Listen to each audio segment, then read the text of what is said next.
चलिए अब हम बात करते हैं पाइथागोरस थ्योरम की। पाइथागोरस थ्योरम की।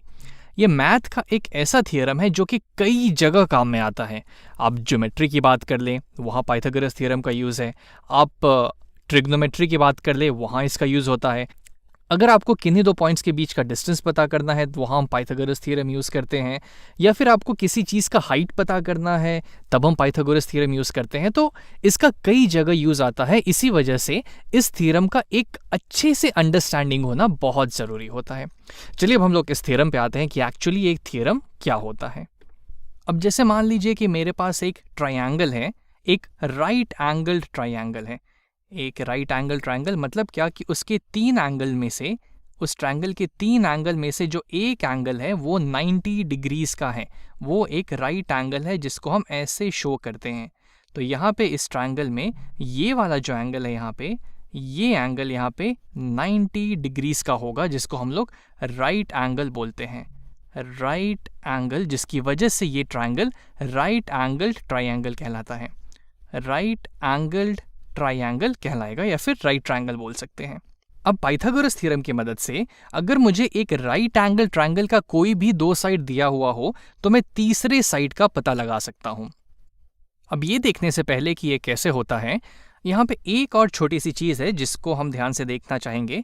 वो ये है कि एक राइट एंगल ट्रायंगल में जो 90 डिग्री के ऑपोजिट वाला साइड होगा, मतलब क्या इस ट्रायंगल में जैसे मैं अगर इस साइड की बात करूं जो कि इस 90 डिग्री वाले साइड के ठीक ऑपोजिट है, ये साइड इस ट्रायंगल का सबसे लंबा साइड होगा, लॉन्गेस्ट साइड होगा इस ट्रायंगल का।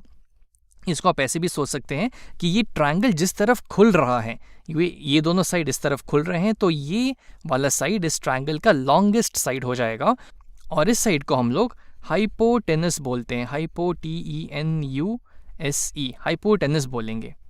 तो यहाँ पे ये ज़रूरी है कि अगर कोई भी राइट एंगल ट्रायंगल हो तो हम उसमें आराम से देख के ये बता दें कि उसका हाइपोटेनस कौन सा है। जैसे कि मान लीजिए मेरे पास यहाँ एक ऐसा कुछ ट्रायंगल हो, जैसे कि मान लीजिए मेरे पास एक ऐसा कुछ ट्रायंगल होता, कुछ ऐसा ट्रायंगल, ये 90 डिग्री है। अगर मैं आपको बोलूं कि इसमें हाइपोटेनस कौन सी साइड होगी तो यहाँ मैं देख के बता सकता हूँ कि ये 90 डिग्री वाला जो एंगल के ऑपोजिट साइड होगी, यानी कि ये वाली साइड इस ट्रायंगल की लॉन्गेस्ट साइड होगी और इस वजह से ये हाइपोटेनस होगी, हाइपोटेनस कहलाएगी। वैसे ही मान लीजिए अगर मेरे पास कुछ ऐसा ट्रायंगल होता, कुछ ऐसा ट्रायंगल जहाँ पे ये 90 डिग्री है, तो इसके ऑपोजिट वाली साइड, ये वाली साइड जो होती, ये वाली साइड जो सबसे लॉन्गेस्ट मुझे दिख रही है, ये हो जाती मेरी हाइपोटेनस। और अगर आप यहाँ पे कोई और एग्जांपल लेना चाहें ताकि हम ये बिल्कुल अच्छे से कह सकें कि किसी भी राइट एंगल ट्रायंगल में हाइपोटेनस क्या होगा, तो मान लेते हैं ये वाला एक राइट एंगल ट्रायंगल है जिसमें ये एंगल 90 डिग्री दी हुई है, तो इसके ऑपोजिट वाला साइड यानी कि ये वाला साइड हमारा हाइपोटेनस होगा। ये वाला साइड हाइपोटेनस होगा। और अब हम पहचान सकते हैं कि किसी भी राइट एंगल ट्रायंगल में हाइपोटेनस हमें कैसे पता करना है। तो मान लेते हैं कि इस हाइपोटेनस की वैल्यू कुछ c है, यहाँ इसकी वैल्यू कुछ c है। ये जो छोटा वाला साइड है यहाँ पे, मान लेते हैं इसकी वैल्यू कुछ a है इसकी वैल्यू, और जो दूसरा छोटा वाला साइड है मान लेते हैं इसकी वैल्यू b है कुछ। तो पाइथागोरस थ्योरम हमसे ये कहता है कि ए स्क्वायर यानी कि किसी भी एक छोटे वाले साइड का स्क्वायर प्लस बी स्क्वायर यानी कि दूसरे छोटे वाले साइड का स्क्वायर, इनका जो सम होगा वो हाइपोटेनस के स्क्वायर के बराबर होगा, वो हाइपोटेनस के लेंथ के स्क्वायर के बराबर होगा। ये हमें पाइथागोरस थ्योरम बताता है। चलिए इस चीज़ को हम एक एग्जाम्पल के थ्रू देखते हैं ताकि ये चीज़ हमारे दिमाग में अच्छे से बैठ जाए। जैसे कि मान लेते हैं कि मेरे पास यहाँ एक राइट एंगल ट्रायंगल है, एक कुछ ऐसा राइट एंगल ट्रायंगल है, कोई भी ऐसा हम एक राइट एंगल ट्रायंगल ले लेते हैं जिसमें मान लेते हैं ये वाली साइड कुछ 3 सेंटीमीटर है, ये वाली साइड कुछ 4 सेंटीमीटर है, और हमें बोला गया है इस साइड का पता करने के लिए, इस वाले साइड का पता करने के लिए। ये हमारी 90 डिग्री दी हुई है, क्योंकि ये राइट एंगल है तो ये एंगल 90 डिग्री दी हुई है। तो पाइथागोरस थ्योरम लगाने से पहले हमको ये जानना ज़रूरी है कि इस वाले ट्रायंगल में हाइपोटेनस आखिर है क्या। हमको ये तो पता होना चाहिए ना कि हम निकाल क्या रहे हैं। तो अगर मैं हाइपोटेनस की बात करूं तो ये 90 डिग्री के ऑपोजिट वाला साइड, यानी कि ये वाला साइड मेरा हाइपोटेनस कहलाएगा, क्योंकि ये सबसे लॉन्गेस्ट साइड है जिसको हमने यहाँ पे C से डिनोट किया है। तो ये मेरा हो जाएगा C के बराबर। अब हम इसमें पाइथागोरस थ्योरम अप्लाई करते हैं। तो ये पाइथागोरस थ्योरम के अकॉर्डिंग किसी भी एक छोटे साइड का स्क्वायर, जैसे हम 4 ले लेते हैं पहले, तो 4 का स्क्वायर प्लस दूसरे छोटे साइड का स्क्वायर यानी कि 3 का स्क्वायर, इसका जो सम होगा वो इस हाइपोटेनस के लेंथ के स्क्वायर के बराबर हो जाएगा, यानी कि ये हो जाएगा C स्क्वायर के बराबर, जिसकी वैल्यू हमको पता करनी है। अब चलिए इसे सॉल्व करते हैं।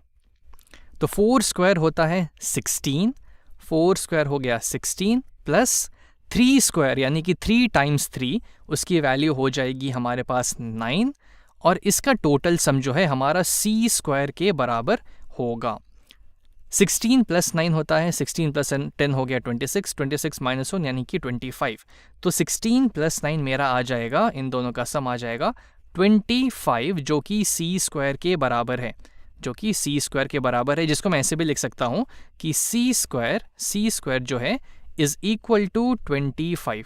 अब अगर मैं दोनों साइड प्रिंसिपल अंडर रूट ले लूं या फिर पॉजिटिव अंडर रूट कह लीजिए, या फिर दोनों साइड में अगर अंडर रूट ले लूं, इस साइड भी और इस साइड भी, तो यहाँ से मेरी जो C की वैल्यू है वो 5 आ जाएगी। यहाँ प्लस माइनस 5 आ सकता था, लेकिन डिस्टेंस हम लोग नेगेटिव नहीं लेते हैं, तो हम लोग यहाँ पे पॉजिटिव 5 को ही सिर्फ रखेंगे।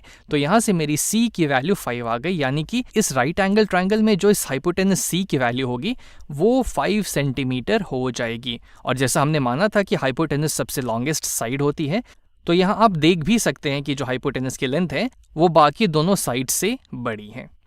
चलिए एक और एग्जाम्पल यहाँ पे ट्राई करते हैं। मान लेते हैं यहाँ हमारे पास एक ट्रायंगल है, कुछ ऐसा ट्रायंगल है जिसमें ये एंगल मेरा 90 डिग्री दिया हुआ है, और मान लेते हैं कि ये साइड हमें कुछ 5 सेंटीमीटर दी हुई है, 5 सेंटीमीटर, और ये साइड कुछ 12 सेंटीमीटर दी हुई है, और हमसे पूछा गया है कि ये वाली साइड की वैल्यू क्या होगी। तो पहले तो यहाँ पे ये देख लेते हैं कि हमारी हाइपोटेनस क्या है। तो ये है हमारा 90 डिग्री, 90 डिग्री के ऑपोजिट वाला साइड हमारा हाइपोटेनस होगा। तो ये वाली साइड जो हमसे पूछी गई है वो हमसे उसका हाइपोटेनस का लेंथ पूछा गया है। तो चलिए इसको हम लोग कुछ से मान लेते हैं, इसको हम कुछ h मान लेते हैं। तो चलिए यहाँ पे हम पाइथागोरस थ्योरम को अप्लाई करते हैं। तो मैं यहाँ लिख सकता हूँ कि ये जो हाइपोटेनस के साइड के लेंथ का जो स्क्वायर होगा, यानी कि h स्क्वायर, वो जो होगा इस साइड के लेंथ के स्क्वायर प्लस इस साइड के लेंथ के स्क्वायर के बराबर होगा, यानी कि ये हो जाएगा 5 स्क्वायर प्लस ऑफ 12 स्क्वायर के बराबर। चलिए अब इसे सॉल्व करते हैं। तो ये हो जाएगा मेरा 5 स्क्वायर होता है 25, और 12 स्क्वायर होता है 12 इंटू 12 यानी कि 144। तो यहाँ से मैं कह सकता हूँ कि 144 प्लस 25 हो जाएगा 169, यानी कि यहाँ से h स्क्वायर की जो वैल्यू है वो 169 आ जाएगी। अब अगर मैं दोनों साइड इनका प्रिंसिपल रूट ले लूँ या फिर पॉजिटिव रूट ले लूँ, तो मुझे मिलेगा यहाँ से h की वैल्यू जो है, h की वैल्यू वो आ जाएगी। अब 169 होता है 13 का स्क्वायर, 169 13 का स्क्वायर हो गया, तो मैं लिख सकता हूँ कि 13 का स्क्वायर का अंडर रूट 13 ही हो जाएगा। तो यहाँ से जो है h की वैल्यू 13 आ गई, यानी जो हाइपोटेनस है यहाँ पे इसकी लेंथ हो जाएगी 13 सेंटीमीटर।